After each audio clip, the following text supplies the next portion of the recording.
Ăn phải xong anh phải sổ tiếp cho anh em.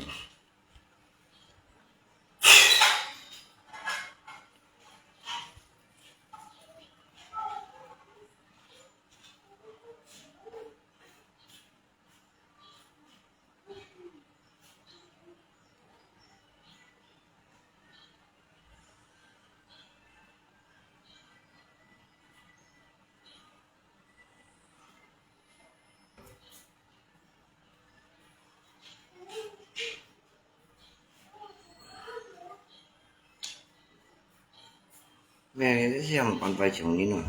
cho ya nhưng các anh chưa một cái mai sẽ cho rẻ nó sẽ cho rẻ ra để đi ra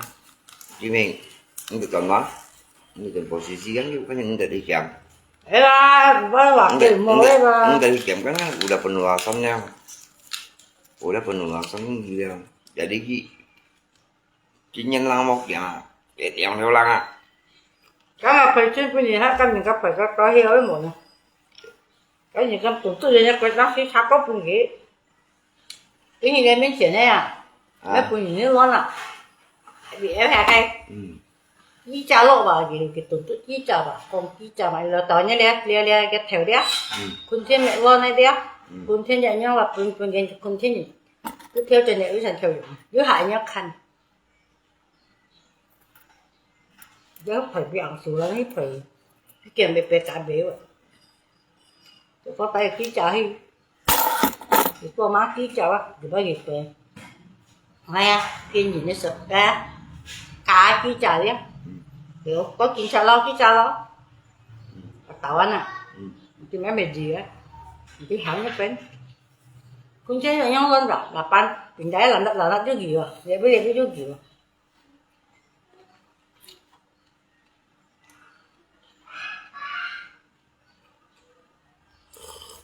nghe đến mình muốn cho tiền tài không tao muốn chơi bên và không bắt đầu một trong bắt đầu còn có hai ngày tới sao rồi mẹ mua lấy chuyện một tao tụi hà đi cái nào đình đá không tao là tao xin nó có hết tao xin mua hết tao là bảy hết cái nạ còn rồi bảy hết cái nạ đình đá còn chuyện cái chuyện gì nó chuyện kêu mày cái đấy thì tôi chọn như thằng chân nó liều satu untung satu kan chứ kena denda kan cái buổi hải xèo ha không chơi tạ kiểu em mình này còn biết ba tiền bà mua chơi đây cái mấy chuyện gì ở đây đi chạy mình cái cái gì phải lấy cái mấy gì lý giải mình là bà mua chơi bà mấy chị lấy gì đấy là chị nhé còn cái gì không cho thằng xe còn cái gì về sổ bội nè masa nggak buku betul kontenan lah. Iya. Setiap nggak lihat kalau itu yang sini lah wah. Kau cuci sih. Mungkin một cái mày cái punya cái mày một tờ cá konten sao kêu vậy? Một tờ cá mày lihat buku buku khá ấy. Bố mình em biết thì mày bắt học gì mong lòn gì á chín trong lòn gì không phải em hay đúng rồi xin chăng dọn là mấy hồi ngay mua bánh gì đấy muốn dành những lấy siêu lấy dặn hai chung lấy siêu lưới em mới liền ngay bánh siêu như chẳng gì như còn gì cái đối với tao cái gọn gì các bà bè mình chịu ra mấy hồi bà bè là chỉ các mua bánh gì lưới kan bà bè mấy kita telah bayar kena denda ya bà bè tak bayar kena denda telat kena denda 1 hari berapa. Kalau kita lupa buku BPKB kita ketinggalan sana, kena lagi pajak uang titipan 1 hari berapa duit. Serba setengah lampau lah, boleh. Ini ya, telat bayar kena denda berapa 1 hari, berapa ribu. belasan ribu gimana nah kita pergi ambil buku BPKB kita janjinya tanggal 5 nanti janji lagi mau tanggal apa. Emang hari sampai ke situ emang tungai lagi sangku gitu tong lại bệnh nói nó tungai ya punya nó đều cái bắt thừa xuống chân về hòn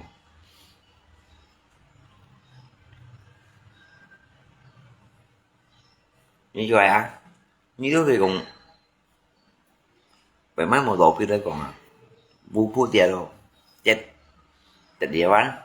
cái nhìn mua xuống tiền như thế xong mỗi hình một là tôi như thế cũng chỉ tới đây còn xa như thế sao khi tới đây vì chèm mà kiểu như mình mua lấy chèm ở đây uống thì bán chỉ như còn ở trên gò tuần đấy mà ở trên gò tuần muốn nhớ sao bên đường nhân mau lấy chèm đấy còn bên nhân mau khi chèm mình xích theo ở đây bơi trên không à bảo jangan ya kan siwa tu zaman oh untung banyak wah jika setman hiban ya biasa kena denda 1 minggu berapa duit 1 bulan berapa duit ya kayak sampai 3 bulan tidak bayar juga mau tarik motor ya serba mau lampau tiểu game saya sengaja chụp nhau kẹo ấy như này còn không kẹo gì mà còn cái là bị tôi định đánh nhớ mà còn lấy chiếc bán còn bạn đã này hả Phu nhưng mà không biết tôi chụp lấy dạ nó bu như một mình là cho lấy em nè cái nó lỏng mấy tụt cái bánh nhé như cái tụt mau lấy đi mau khơi tướng kẹt to to miếng chén này belum sampai 2 hari 3 hari belum sampai 1 minggu dari telepon dari pusat mang jatuh tempo baru jatuh tempo mang jatuh tempo cingkau telepon datang kalau tak ada telepon datang orang datang yang survei rumah nah gimana lah ini belum bayar tanggal temponya jatuh temponya udah sampai ya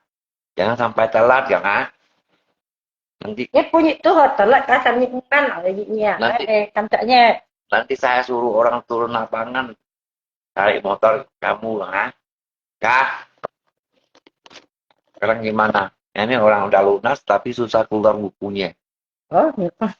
nih kho Tiểu Trang nhận coi kem buku Tiểu Nga mah Tiểu Trang ngay pace đây ngay tập pala là xin như này kìa mà ngay buku ngay bắn siêu đều tùy nó buku sudah mana nha nghe cái mà pace trời đâu ra Chân pace ở chân nhà đây đó hả bà cái còn sự sẽ còn dám nhăn léo lại rồi ra nó buku tình dám nhăn léo dòng thành kẹp mà ngã mai kẹp bụng cái tán sao tụ như này tụ như này kẹp mà nói chung ai to gì to tuần là đi to hả đều mà cái lưới bánh siêu lên nhau các ai mua còn các ai bánh thì kẹp còn quăng thì tiệc bánh chứ còn thì tối ra đâu ai mua bên này chẳng ai siêu gì to phụ chú tuần này đều cảm ơn cả cái to khủng gần lại mua bên như chồng ai mà chỉ phải tung xỉa mà ai cũng như thằng nào đi ra đều phải có như thằng nào đi kêu như định đau vậy thì cái mà bài Indoma đó thế kena denda itu kena min lagi ya ke situ itu kena denda telat bayar itu kena denda terlambat ambil juga kena uang pajak uang titipan itu denda ini serba lampau lampau orang ini còn lan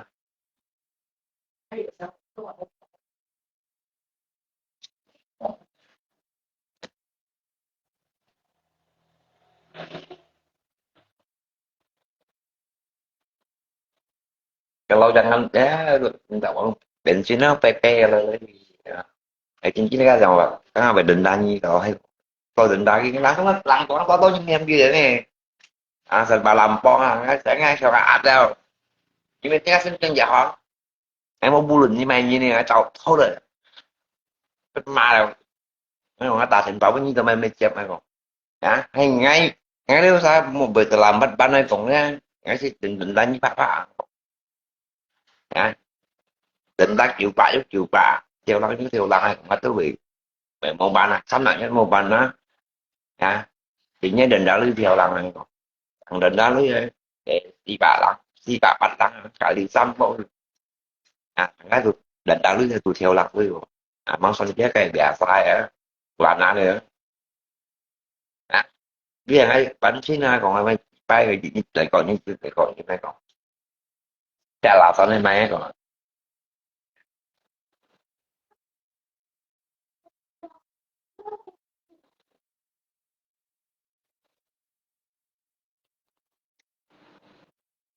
serba lampau wah dikit-dikit dendai wah serba lampau yang apa ya iya serba lampau tengah lampaunya còn đó dikasih uang bunga kena denda kalau kita terlambat ambil buku kita kena uang titipan lagi serba denda lah kalau kita tidak bayar motor ditarik setengah lampau giống như này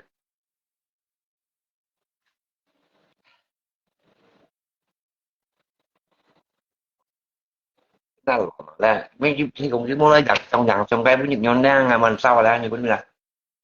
nó trong chẹp ảnh trong cái kè má hồi nó trong cái kèo ảnh trong cái kè như kẹo ảnh có trong cá lời chỉ nhìn lời đĩa mới chỉ nhìn lời lấy chỉ nhìn lời cái nhìn mình lời bệnh như vừa kẹo anh sự nung cao này cái xin nói một mùi như đó em mới giờ bạn ghi lý mình nên đó đừng đau lý bao một cặp này một kheo một cặp này hả kalau kena dendang nggak bisa kurangi ya nggak bisa kortingnya cái mày tự nhiên với mày một tổ cái đấy còn là con mình cái buku nó đánh xì cái ra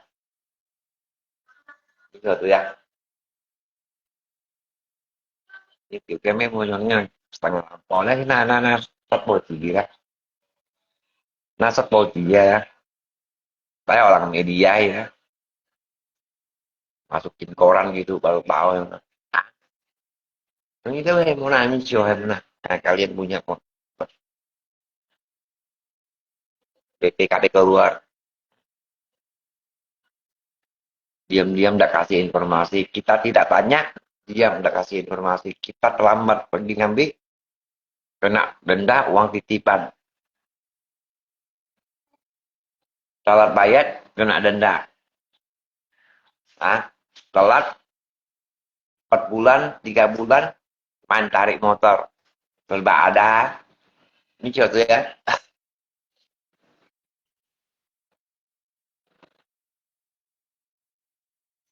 kita tidak pernah sudah lunas tidak ada hutang tapi ambil bukunya susah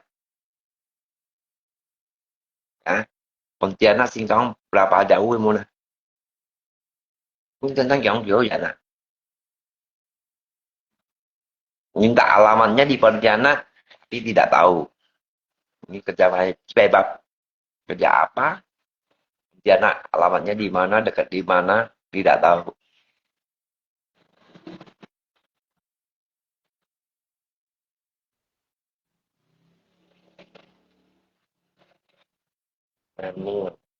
kalau ini tahu kalau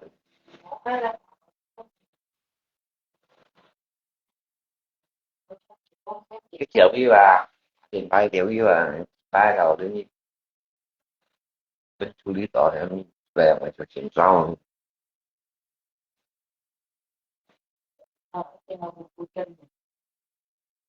nếu kita còn xuất động ala motor piston no buku jenjang yang onnya kawan ngatan satu ini ya malah tu ini zaman nặng kiểu kiểu như cô như là càng duyên lý hành hỏi ngủ ngon cái dùng bạch hồi hay dây cổ mua đấy cái hiếu ngon cái trang bánh nghe là gì cái này là cái sao mình như muka anh đang ngomong kosong namanya nyemok tetap lebih jangan nampak lagi kok kalau tanggal 8 tidak ada ini dia xin chào là đó, chị ta cũng tìm tới sáng chiều trong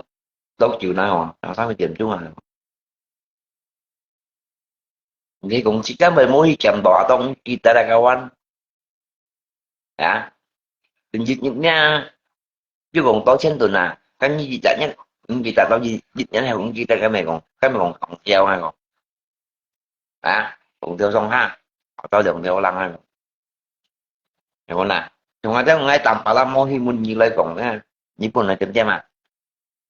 ngầm cái điện vào như mấy gì xí không cái những cái mà ngay điện lại nhìn tỏ lại mà điện muốn gì tỏ lại là còn là phải đi tỏ lại mua gì cái langsung tới cái còn đi đều em hỏi cứ làm lại chứ cái gì chứ nó đeo không ai thôi mà ini pun informasi lo yang mana ini udah tanggal 5 kenapa ditolak kemarin bilang apa tanggal 5 sekarang udah tanggal apa Mona Pak baik ya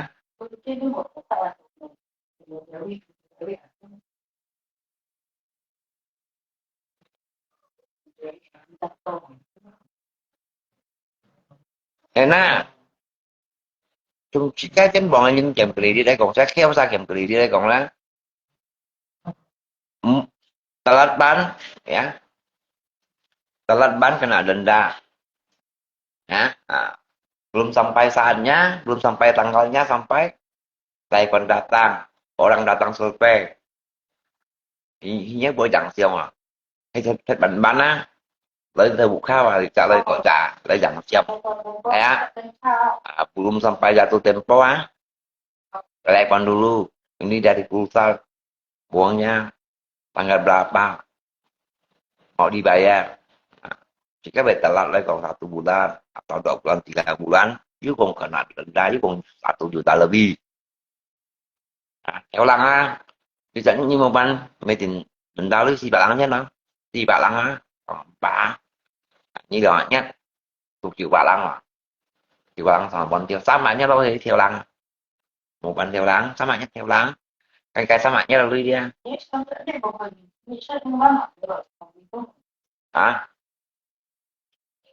chứ chứ tiền tua oke nya Alfamart di depan atau Indomaret jawabannya chứ kena admin lagi kena denda lagi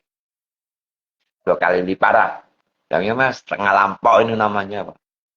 ya setengah lampau loh lampau orang punya Pak kita pergi ambil buku nanti bilang nggak ada tunggu di Pontianak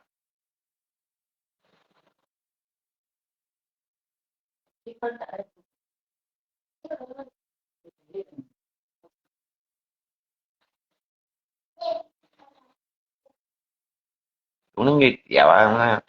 mấy lời gì là tổng chịu đi không có 50 jam mau jangan bilang kena uang titipan kena denda nah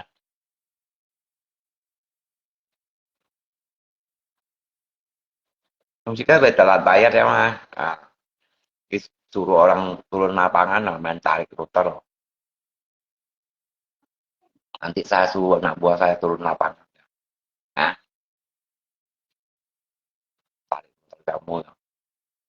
tự nhiên một tổ cái kiểu còn cái về mua bán á cái anak buah tôi lấy từ một việc rồi hả sau thì dẫn mà như vậy về bạn bán á kìa sau vậy mấy người có tiền ở một cái tiền hoa của cháu tả nha là quả cái chồng ai rồi như từ bộ tổ Việt Nam buat mình lại của sim ya kalau tengah jalan main tarik kena aku pukul aku anggap kau perampok berarti langsung nghe aku mau chạy cầm tiền như pan nổi tiếng rồi rồi cái về môn pan đây còn tôi chỉ chạy cái sắm lại nhất đây môn pan như pan nổi tiếng một tổ Việt Nam nha rồi như chồng ai còn như cái bộ từ đó như dòng còn quay anh tung làm ăn còn cái đi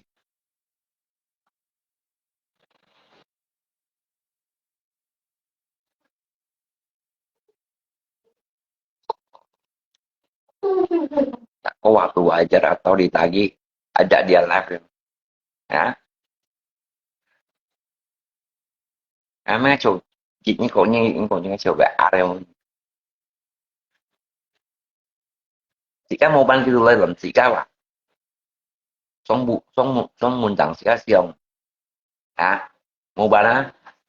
à gì trả lời đi mau hai đứa ông có kiểu à như cái trả lúc kiểu cái trả đồng sân trả trả ăn tới tới chẳng siang như sao lại nhân về mau ban á mau bên như các chỉ nhân bọn ra nhân bọn à nhân nhân bọn à tới chẳng siang liền khi mà hãy soi lên đó ha kẹo kìa còn như thằng nó xịn như là cha đây mau à em mau nè đừng cái định đạo lưới anh to rồi à mô si tạ lạc đi bạn chỉ tao lưới trên đâu bạn cái định đã theo như mày bạn mà sẽ cái tạ lạc thì bạn cái định là lưới à nên bạn cái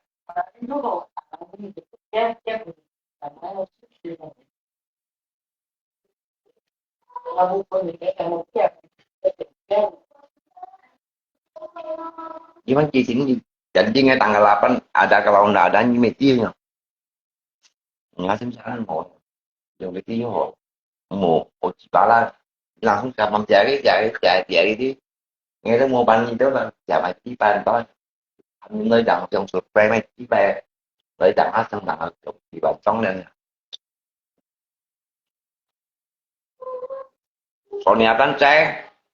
chị ní xìa ca keo le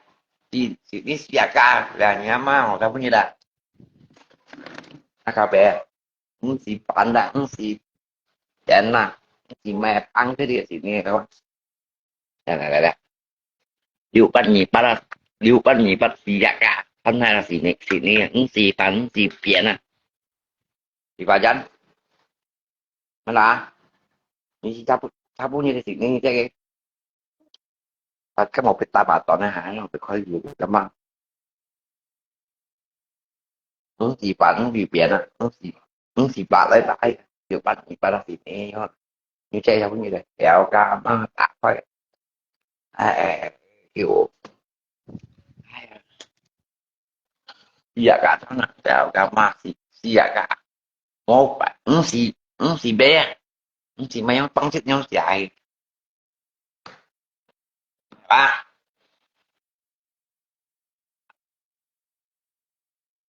thì chắc mua nhau nhìn xì chứ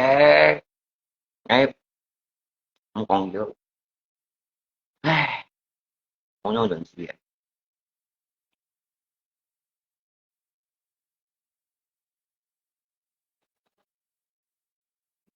có một cái tà bà chọn á chọn nó hồ các lộ mai ông kiếm chỉ solo cái cà phê si bệnh thật sự bệnh này con bệnh kinh mà rồi biết cái xèo mới có cái cà phê không cái bệnh thật sự bệnh đó mà bệnh thật sự thì cái xung quanh tụi dưới xèo tapi hiểu nay cho video mệt quá sao đi đấy thì cái bệnh nhiều tạo được dưới xèo mới có cái cà phê cái chim thì đấy xèo hầm nhớ sao xèo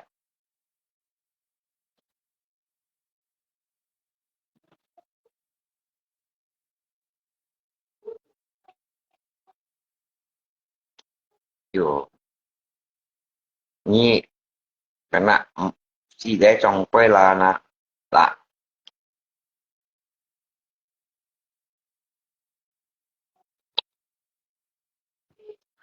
nó muốn xả như đó muốn xả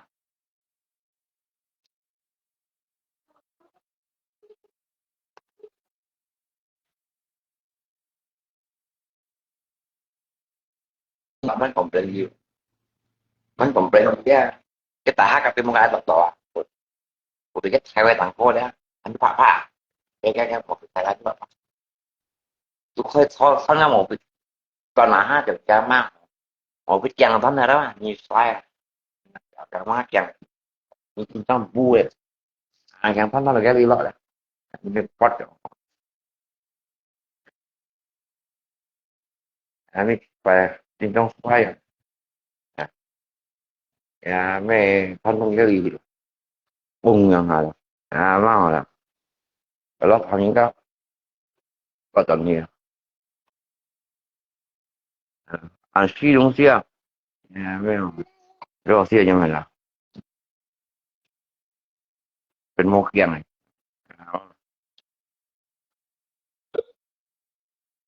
cái cà về một cái kiêng thân ha nhị khung à cái nhị khung đó là đặt cái gì nhị khung không người ta hả người ta là nhị khung à còn mà hai khung à nó cái cách tu à cách tu đấy à cách tu hồi được người tuần hạt thì theo kiểu cái cấp bằng về cả tàu à cấp bằng về cả tàu để thân đầu cái gì cấp về cả tàu à chính trong vui cái tukang edit Ali tao mèo ha luôn siêu mày mèo luôn tao mẹ mèo luôn Ali phải đây ha nhang này không được không em à Ali mèo luôn thật khu ấy Ali phải em này nhang này luôn à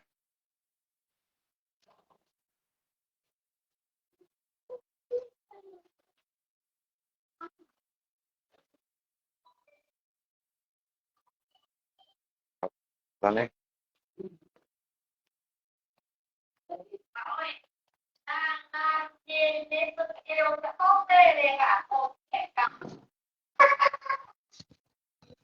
Ngon nha, cho là với chế, thấy giờ đi. lại như gaknya putus semua mula lah su lah pulang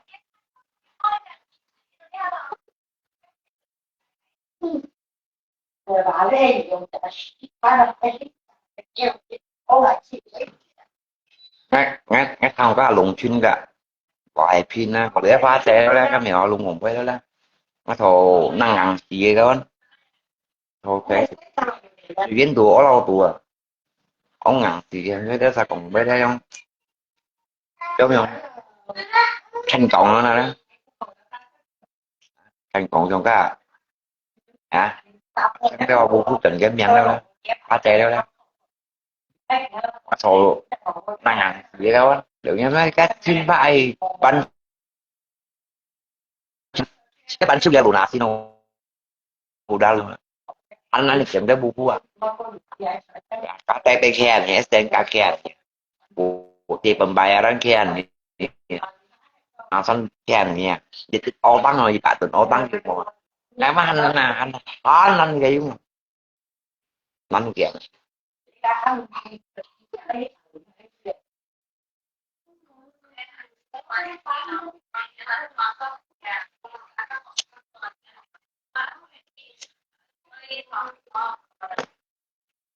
mấy cái nó kawan oh belum datuk tempo kena telepon telat bayar kena denda 1 hari berapa duit dalam 3 bulan tidak bayar yuk bilang kena tarik motor datang rumah tarik motor tengah jalan tarik motor kita udah pelunasan mau ambil susah alasannya gini-gini Hah? Bilangnya gini-gini kalau kita lupa ambil juga kena uang titipan kena pajak ini uang titipan 1 hari berapa duit gimana serba untung kerjanya serba untung tak ada rugi Hah? Mau rugi mah serba untung mah còn chứ à mua phu dịch như mulai giảm trên ngô tuấn rồi cái dòng trên là dịch nhân mulai giảm như sao đi kiểu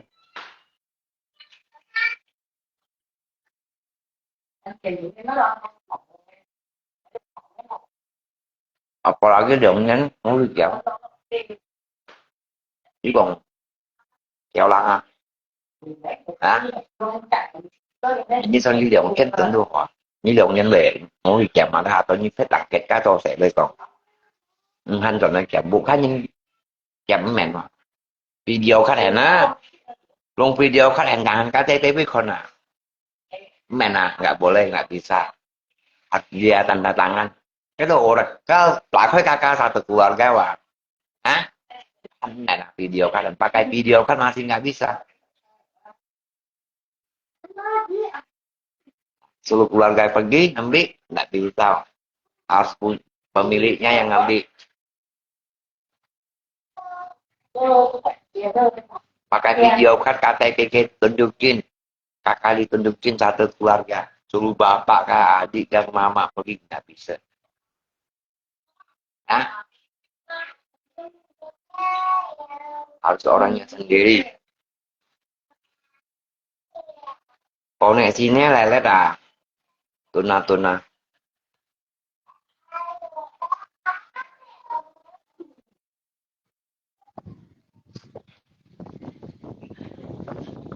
Anh mày mất. Anh mày mất. Anh mày tuna. Hả?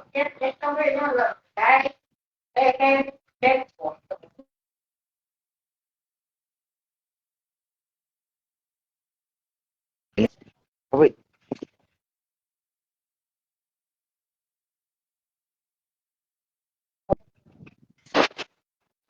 Con tại như có nói đạo ta có gì? Mấy con tay đây mà. Nhưng mà đụng nhé nồng bọt. Nhưng mà nhé. Các bạn sẽ lên à.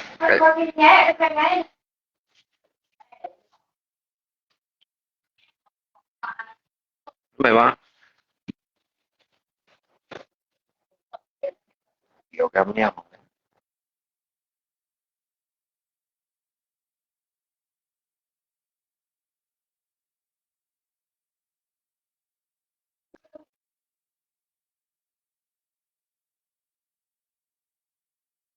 Ayo.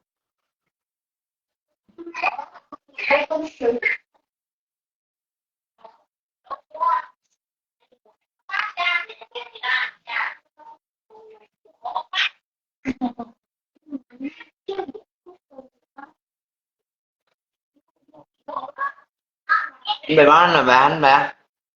Şimdi gelmeyecek ne var ne yok ha şimdi beton sıra beton ha onun şimdi var Không phải bán.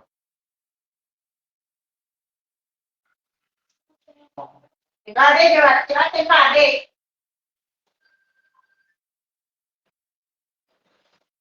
nè đó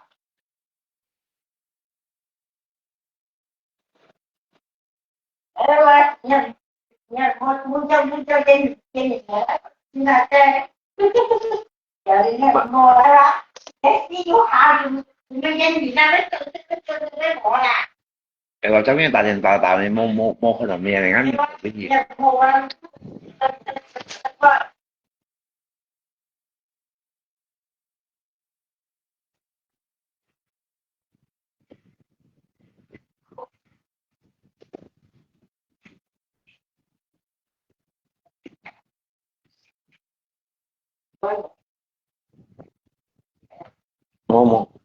cái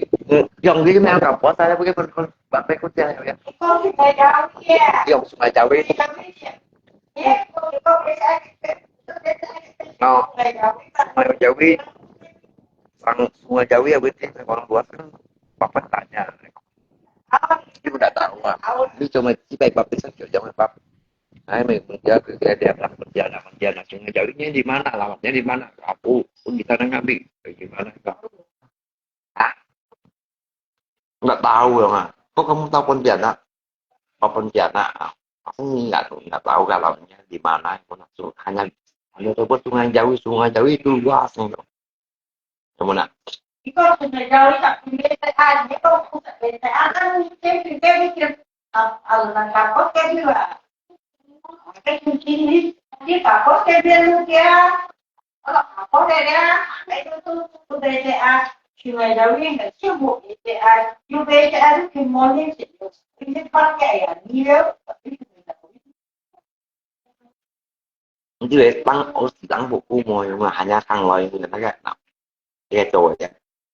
Cowok cái yang tổng tim yang tổng đó. Bos bilang apa, apa bilang apa, hanya dengar gitu kan.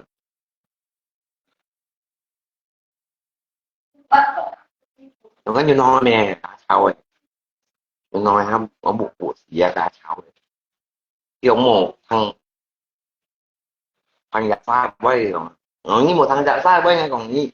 các buộc chỉ như về sao ra cắn muốn giặc xa nhà để chị muốn chú đi theo mà xa được nha thằng giặc xa quay lo ngay còn lo giặc xa mày khỏi như vậy nhất ban dịch theo ngày như mà một phần gì những điều ban dịch theo rồi nhưng một phần gì bắn chút xịn giao lý giải chắc chắn rồi như khỏi chỉ bạch theo nha mình tiếng dưới ban cắn vào em muốn nào bây giờ các dù lại một còn bán như nói mẹ đặt như nói bị mẹ đấy mà kalau mẹ như có punya satu di mẹ sini ya đừng chăng tôi giả sai đi chứ còn đang tôi giả sai còn chính cái dòng liên cái cái trả lương rồi ở chính cái mà có vấn đề đó mà ham sampai ngay kenapa gila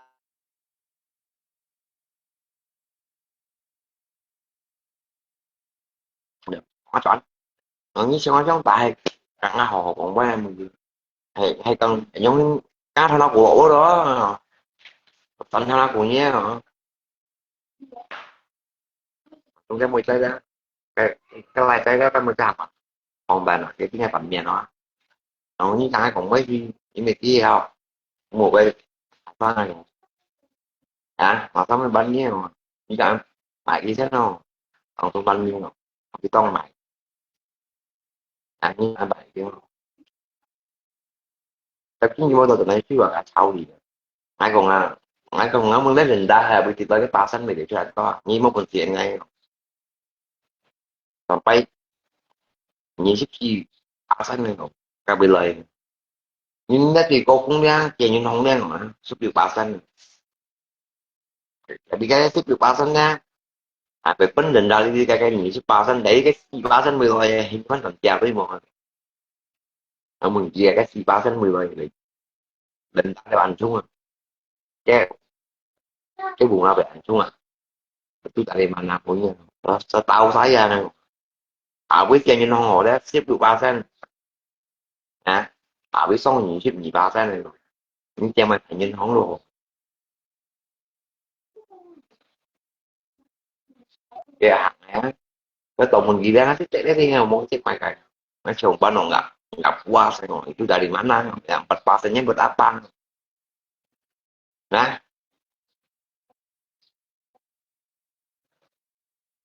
nó cho cái ba nó gặp puasa jangan kurang bagus dah và mengapa miệng họ chạy dengan tidak bagus dah siapa deh nggak mau PDKP deh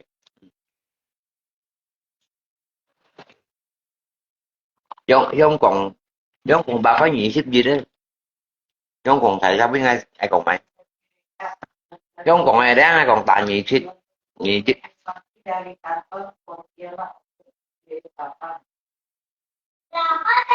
ya nhưng ấy mới saya nggak mau kena itu uang uang titipan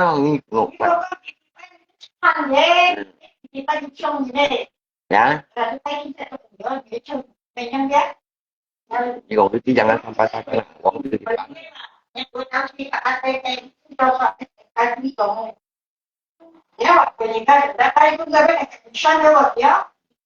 memang kayaknya setengah Juli PP uang minyak ya bolak balik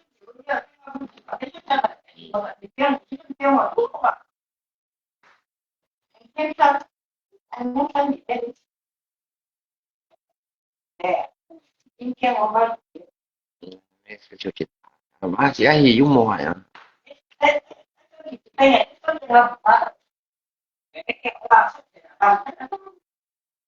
chuyện như nó chỉ cái mô ban cái tụi chỉ cái bộ tổ đây một cái đặt xong ở dưới tình hình ra hay gì đó với vậy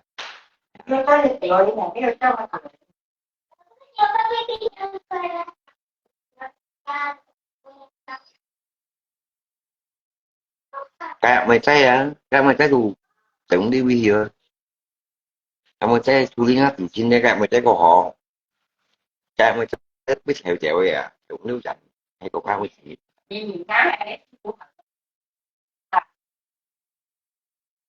chương trình mùa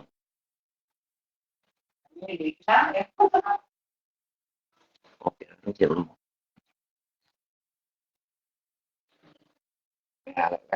cái này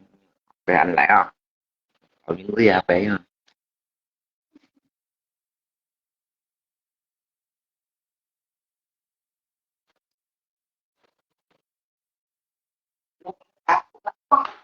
hả Em nhìn ngay là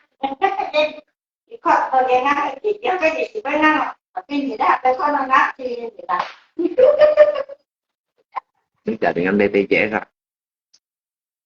Dan dengan BPJS tuh anak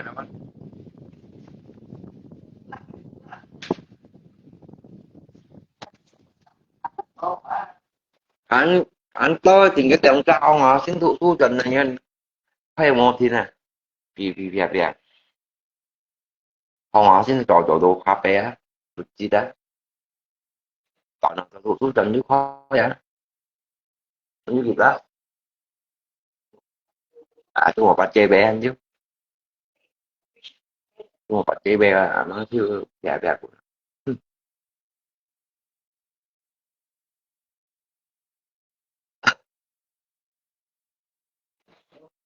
tôi ghét lại hai thôi rồi cả để anh có thực tăng này đây mà cái vậy ở đầu lá ra người cái phải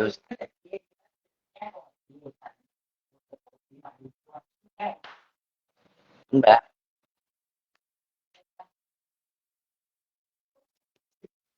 quá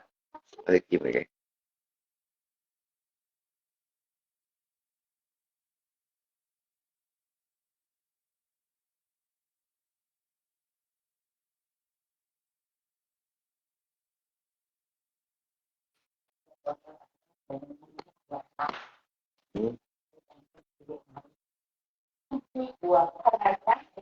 không phải món nào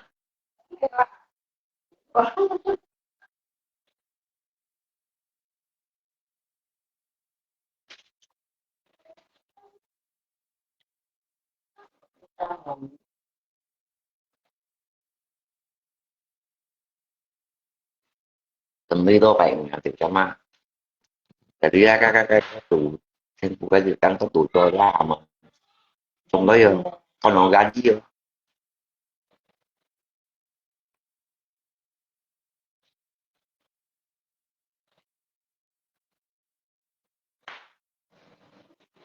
ipan mi cincin kayak gimana masih ya mi cincin cho theo đuổi ra kiểu cái em sau đây cái cho theo đuổi hình như thế ya cái cũng nhóm mày aja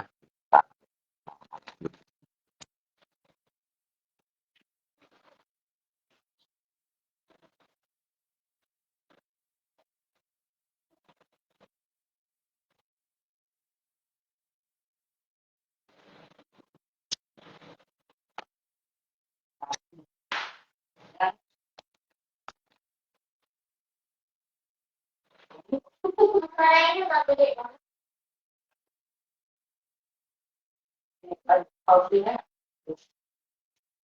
đó quen chưa không gì chị ra chị bạn đó cái xe chỉ về một song pan nào thế mà trên tên anh nhận đi tay cái bên đó thì vừa thấy có là tâm shit chi shit oh shit anh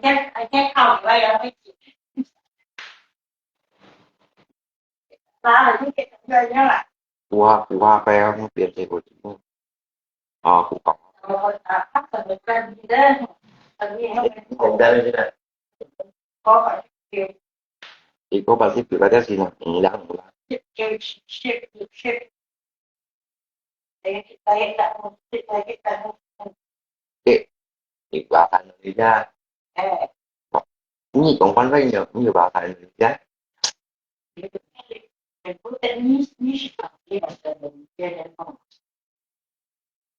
dan jangan ini kalau tempat sekolah lu jangan kamu jangan bilang lu gua ya ini ya bahasa Indonesia yang asli loh sama guru bilang katanya kayak bapak gua ya aku bahasa Indonesia kamu rendah ini bahasa Indonesia ini ulangan ya itu sudah lah cái ulangan bahasa Indonesia cái pun sudah ya cái khẩu si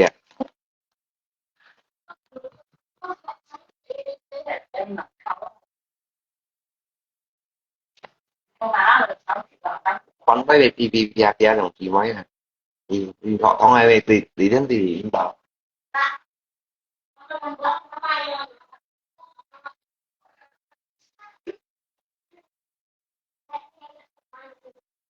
không muốn sự chuyện